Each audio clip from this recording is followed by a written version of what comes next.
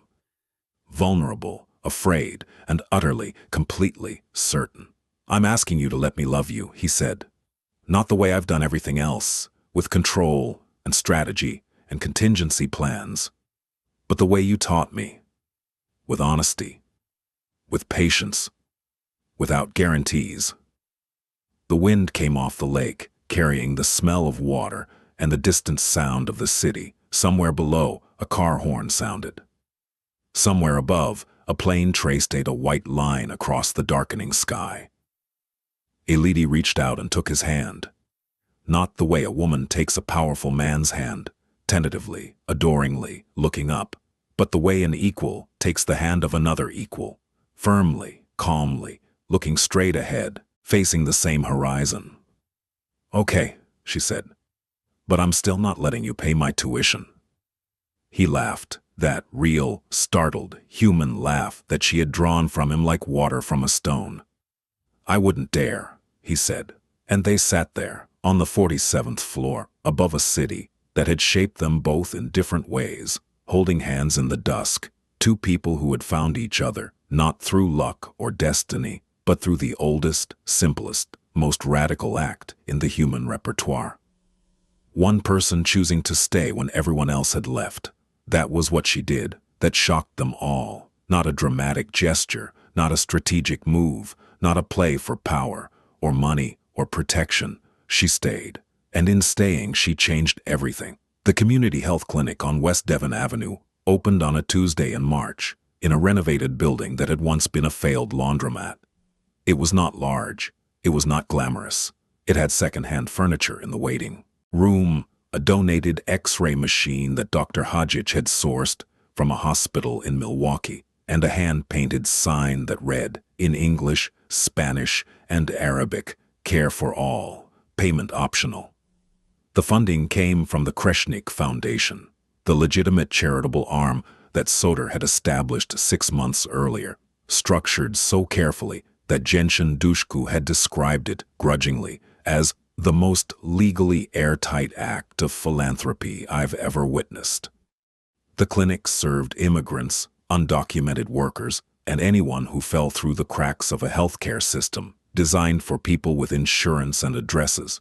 Elidi was there on opening day, not as a donor, not as a figurehead, as a volunteer, registering patients, translating between languages, doing the work she had always done, making herself useful in the spaces where usefulness mattered most. She was also, as of January, enrolled in the public health program at the University of Illinois at Chicago. Part-time, paid for with savings, a need-based scholarship she had applied for herself, and a small grant from a Moroccan-American women's education fund she had found through 3 hours of library research. She had refused Soder's money for the 4th time, and he had stopped offering, which was its own form of respect. They were together. That much was clear to anyone who saw them. The way he waited for her after class on the days their schedules aligned, the way she kept a toothbrush at the penthouse but insisted on maintaining her apartment in Pilsen, because a woman needs a room of her own, and Virginia Woolf was right about that. They did not perform their relationship for the world. They did not need to. What existed between them was too real and too hard-won to be reduced to display. Drayton had moved to Miami. He ran a legitimate real estate firm, kept his distance, and sent birthday cards that Soder opened, read, and kept in a drawer without comment. The wound between them had not healed. It might never heal entirely, but it had stopped bleeding, and sometimes that is enough. On the night of the clinic's opening, after the last patient had been seen and the last light had been turned off, Soder and Elidi stood on the sidewalk outside. The March wind was cold, but not cruel, the kind of wind that hints at warmer things coming. "Your grandmother would be proud of this place," Soder said. "My grandmother would say it needs better lighting in the waiting room." She'd be right. They walked to the car. He opened the door for her, not because she was delicate, but because he had learned that small courtesies were not weakness. They were practice. They were the daily exercise of becoming the man he wanted to be. As they drove north along the lake, the city glittering on one side and the vast black water on the other, Elodie reached across the console and took his hand. "Thank you," she said. "For the clinic, for, the foundation, for all of it. Don't thank me. You showed me what was possible. I just signed the checks." "You did more than sign checks, Soder. You changed. That's harder than writing numbers." He was quiet for a moment. The lights of the Drake Hotel slid past the window. The lake was endless. "I used to think power meant never needing anyone," he said. "I spent my whole life making sure I never had to depend on another person. And then I got sick, and everyone I thought was loyal disappeared.